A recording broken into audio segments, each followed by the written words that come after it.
Falar da história da Promonte é falar da história da minha vida. Boa parte da minha vida profissional acontece na Promonte. Lá em 2005, eu saio de uma sociedade, de uma empresa de tecnologia, de segurança, de alarmes, para o mercado B2C. Eu precisava criar alguma nova empresa, precisava sobreviver. Não tinha dinheiro, era um sonho, a gente morava de aluguel. Eu sempre tive a pegada empreendedora, então não tinha a minha lógica, minha cabeça não era de buscar uma colocação no mercado. E o desafio tinha que sobreviver e tinha que criar algo para seguir em frente, continuar para a família e tal. Tinha 2 filhos na época, o Gabriel não era nascido e tal. Tudo que eu penso, eu sou muito visual, preciso desenhar, preciso escrever, ou principalmente fazer um desenho, um rabisco. E a Promonte nasce num rabisco, começar pelo logo.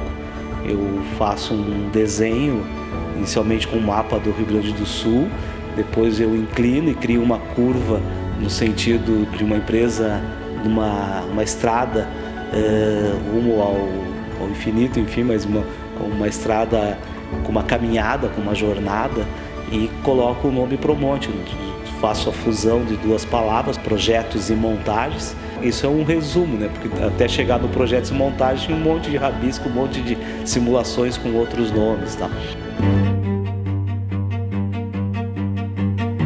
A Promonte, com o próprio nome de projetos e montagens, ela nasce com o objetivo de criar produtos. Porém não tinha dinheiro, não conseguia captação, não tinha contratos. Marcava reuniões, não tinha como ir para São Paulo, ia de ônibus. Daí depois fechou um contrato, daí melhorou um pouquinho. Mas passava sempre viajando à noite, em campo. Não era aquele trabalho que ele queria, Eu tinha que prestar serviço para usar esse dinheiro e investir em tecnologia. Tudo que entrava de dinheiro, ele investia no produto. Nunca sobrava dinheiro, a gente nunca tinha dinheiro sobrando, era sempre investimento. Brigava muito com ele, a gente nunca tinha um dinheiro para sair, fazer as coisas, era tudo investimento no produto. Isso eu fiz durante os primeiros quase 10 anos da Promonte, mesclando uma camada forte de serviço, de prestação, de tudo que aparecia dentro do mundo de telecom, essencialmente, manutenção de sites, proteções mecânicas. Eu conheci a Promonte por volta de 2008, que era um momento em que ela fornecia para uma operadora em que eu trabalhava, uma operadora de telefonia, centrais de alarme para os sites, com os equipamentos. Então o Newton fazia a instalação e dava a manutenção dessas centrais de alarme, Eu lembro que na época tinha uma dificuldade das operadoras de comunicação dos sistemas de alarmes, tanto imagens quanto alarmes, nos sites, nos lugares onde eu estava trabalhando. E essa placa era uma inovação, porque ela permitia tu trazer essa informação de alarmes lá do site, através do meio de transmissão do site, até uma central. Então isso era um recurso bastante inovador, era muito interessante. Com isso o EP1000 se tornou o primeiro produto da Promonte para a área de telecom.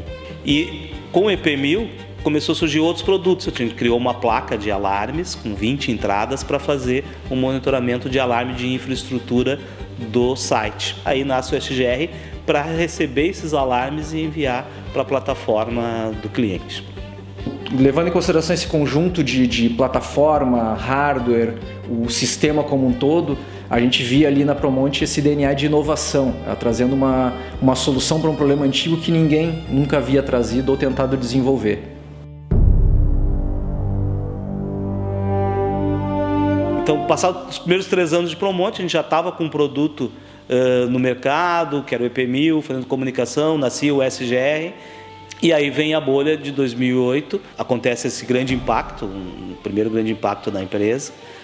Tinha um contrato bom, que era uma empresa de São Paulo, pagava as contas, tudo, a gente conseguia se manter.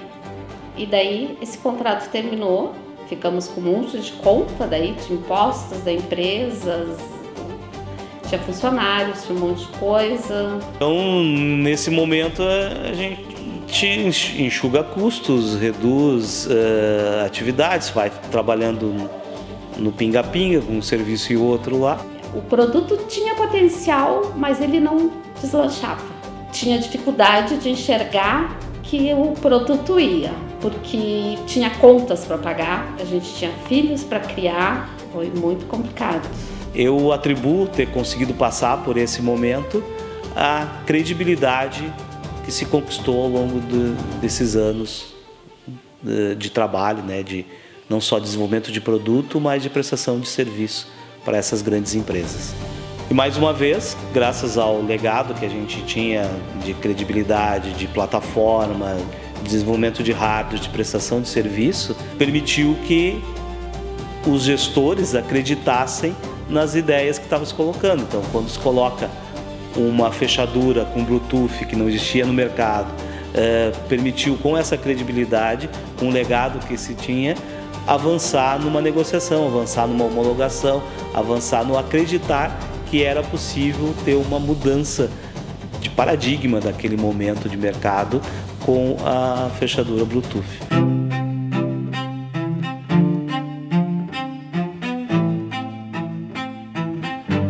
Em um determinado momento, a Promont trouxe mais uma vez uma outra inovação, né, que foi uma fechadura Bluetooth, algo que era absolutamente inédito naquela época, né?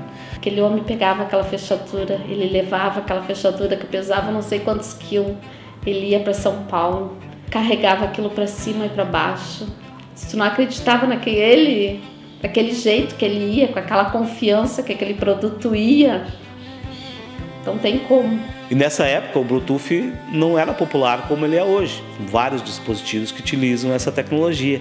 Ele estava em decadência, só era usado para uma finalidade, que era a transferência de arquivos entre celulares. Então as pessoas já não tinham mais sentido, estavam usando outras formas de compartilhamento de arquivo, de subir em nuvens, enfim. Então teve um momento crítico e tempo para se acreditar que era, né, o cliente acreditar que era algo viável investir numa fechadura, num cadeado Bluetooth naquela época.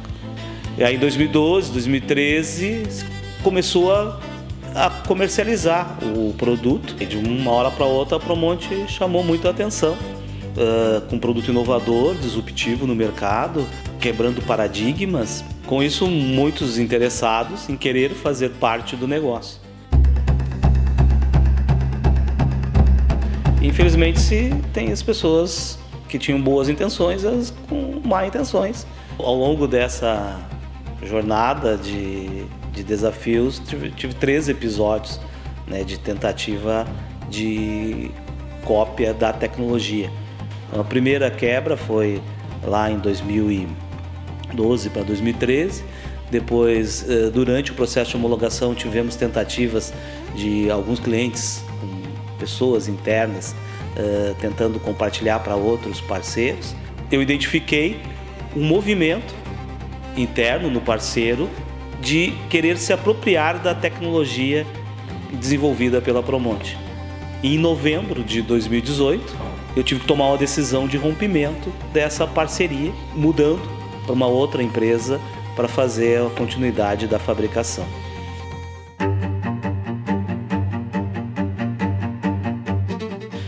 Então, no início de 2019, a gente inaugura uma nova fase da Promont, onde a gente deixa de utilizar a estrutura então, do parceiro industrial para uma pegada de startup, indo para o coworking, com a equipe.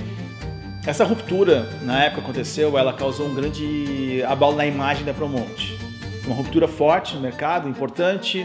Ela teve reveses e impactou diversos clientes, o mercado começou a questionar e junto com ela, uma mudança de industrial para tecnologia causou um pouco mais estranhas ainda. Um dos pontos-chave dessa conversa que a gente teve foi justificar por que ser uma startup. O que dizia que aquela empresa de 13 anos poderia se tornar uma startup? Com essa pegada startup, a gente tem uma visão com a velocidade, com a dinâmica, com a criatividade, com o espírito de equipe. E aí a gente começou a entender quais eram os ativos dela.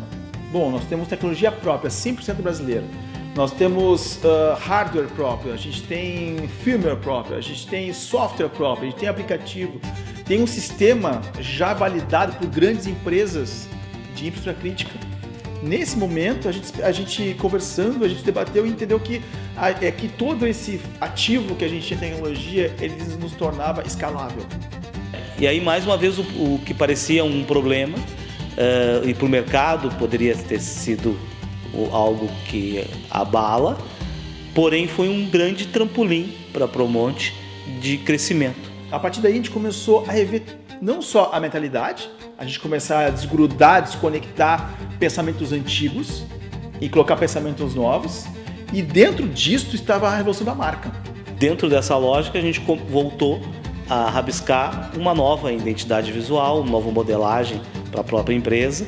A marca também era importante. A marca antiga ela tinha uma forma meio de flecha, um nome mais datado, e a gente tinha uma coisa que ouvia insistentemente do Newton, essa preocupação com o cliente e a preocupação dele de sair da caixa. Não se confortar com o que temos, onde estamos, sempre pensar diferente. E aí ele me contou que Promont significa projetos e montagens. Olha que legal, foi daí que veio o nome, que bacana. E aí a gente começou a repensar. E numa reunião, falando de outros assuntos, eu comecei a exercitar, colocar em caixas o projetos e montagens, que é o que a gente espera. E ali no logo tem uma parte que descansa por direito, que está saindo da caixa. Ou seja, a Promont, que nasceu com projetos e montagens, um nome cartesiano, um nome mais duro, de segurança, solidez, estava saindo da caixa sempre. E a partir daí, nessa meio da reunião, eu peguei, Newton, olha aqui, virei meu computador, mostrei para ele assim, cara, como assim? E aí virou a nova marca da Promont que vocês conhecem hoje.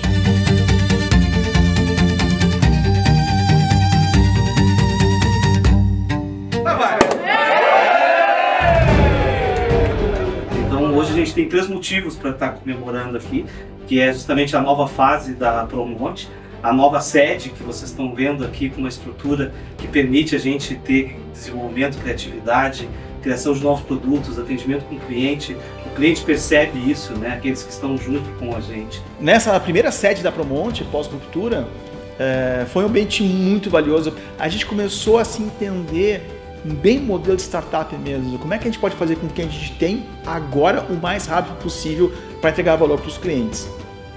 E dentro desse processo todo de ter ideias, testar, se perceber com tecnologia, nasceu Red Square.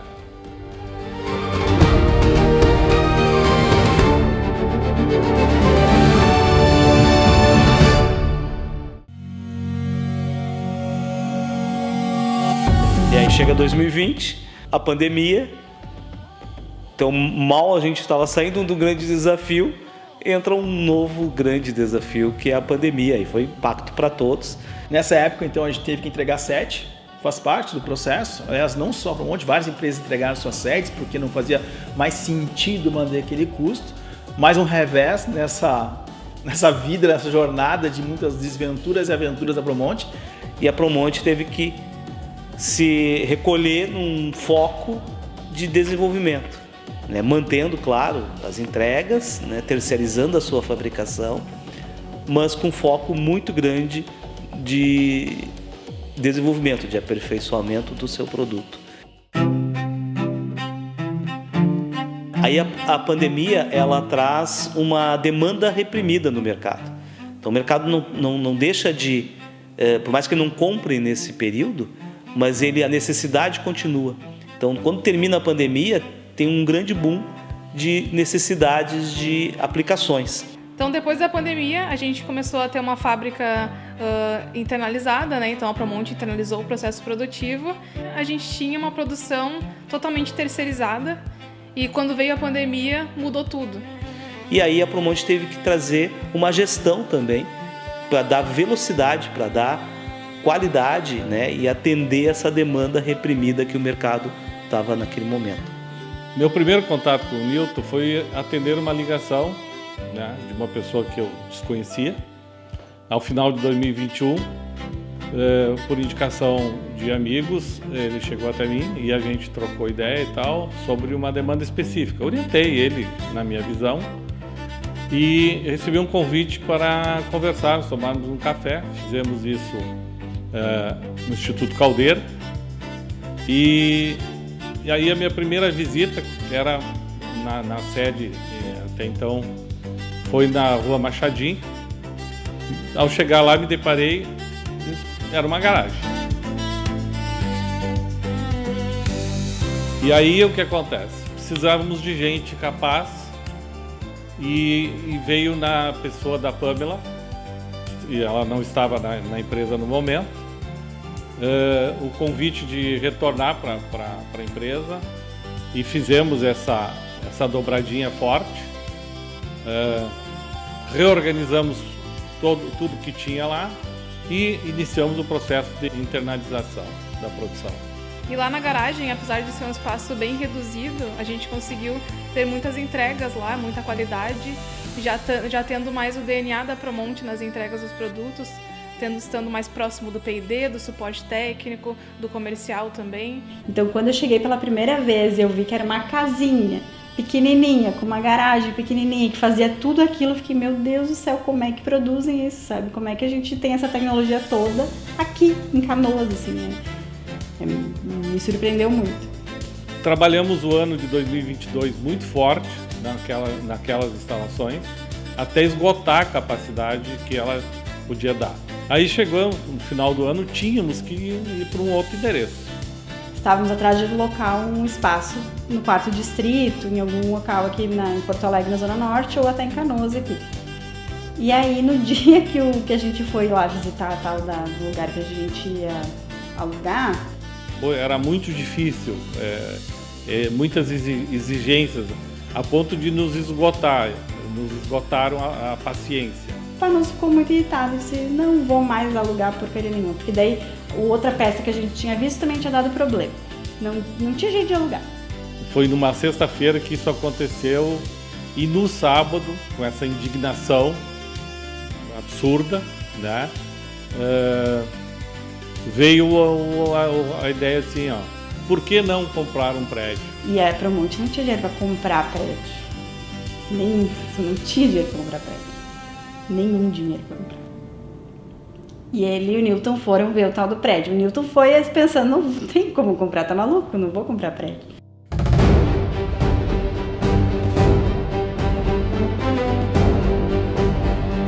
Não estávamos em condições naquele momento para comprar um prédio.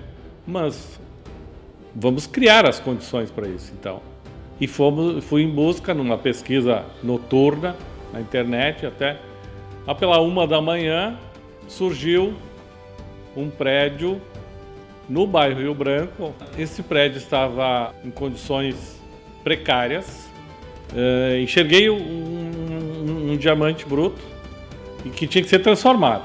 E aí construímos essa nova sede, toda modelada e rabiscada antecipadamente com um designer que estava na cabeça, tanto minha quanto do Panosso, brincávamos até de arquitetos, junto com a arquiteta contratada. Inauguramos a sede em janeiro de 2023. Então, a parte de estrutura física a gente conquistou, está aqui, e tínhamos que também estruturar toda a parte de gestão que foi feita concomitante. Nosso foco sempre foi ter um produto de qualidade. Isso a gente não abre mão. E no novo espaço, na nova sede, foi onde a gente conseguiu aprimorar ainda mais o nosso processo de produção.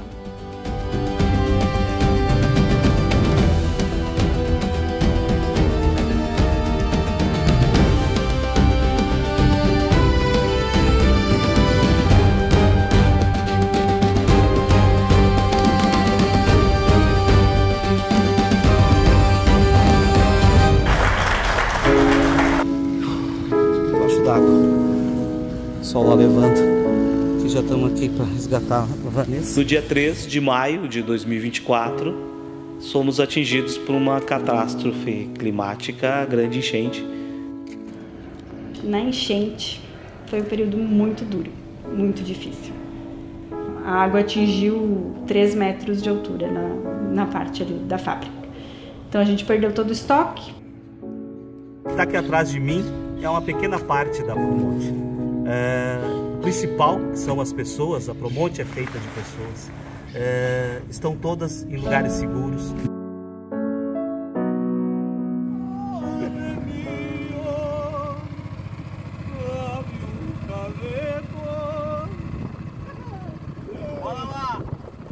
O Newton, ele é um cara que no dia seguinte, desde o começo da enchente, ele estava pensando já no que ele ia fazer. Já no dia seguinte, ele já comprou 2 caiaques salva-vida e aquela roupa de pescador para andar no meio da lagoa.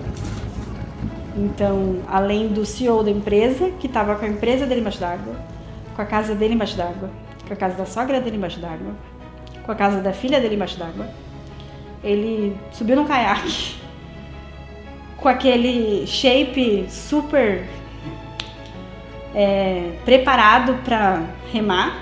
Então, a fábrica da Promonte, quando estava tudo embaixo d'água, todo mundo se ajudou no primeiro momento nos resgates. Tinha muitos funcionários da Promonte que estavam ilhados e tiveram que pedir resgate. Então, a Promonte toda se mobilizou para ligar para a emergência, enfim, ir atrás de tudo isso.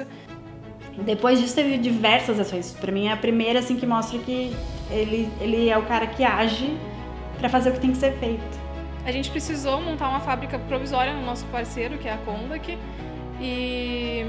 porque tinha muitos pedidos para a gente entregar. E graças a Deus deu tudo certo. A Promonte não demitiu ninguém, não precisou reduzir time, não precisou fechar as portas, como muita empresa acabou tendo que fazer. A enchente deixou as suas marcas, sim. Tanto marcas nas pessoas, quanto marcas no prédio. Mas a marca da Promonte está acima das águas. Nós só conseguimos superar isso pelo esforço do coletivo.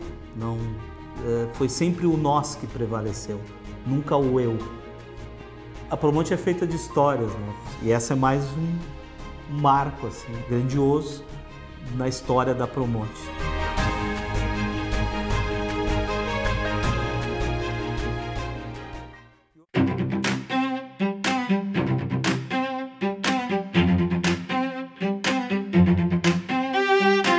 E não é por acaso que a Promonte tem o slogan de vamos em frente. A gente pratica aqui e sim, a gente está sempre indo em frente, independente dos obstáculos. Em 60 dias, a gente conseguiu retomar as atividades na sede. Depois da enchente, a Promonte participou de muitas feiras internacionais. Promonte na ISC West, Las Vegas. Promonte presente aqui na FutureCon 2024. Promonte presente na ISC, apresentando aí o nosso estande do C097, convidando vocês. No mesmo ano, a gente foi para uma feira internacional e teve um prêmio internacional de um produto inovador, que foi o Pé de C.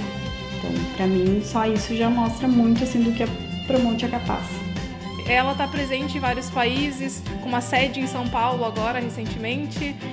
Mas não estamos acomodados. Queremos mais prêmios, mais lançamentos, mais mercado. Não existe caminho fácil, não existe caminho perfeito, que vamos ter novos desafios. Esta essência do seguir em frente forte, ela está enraizada, faz parte da Promonte e nos dá a certeza de que vamos superar os novos desafios.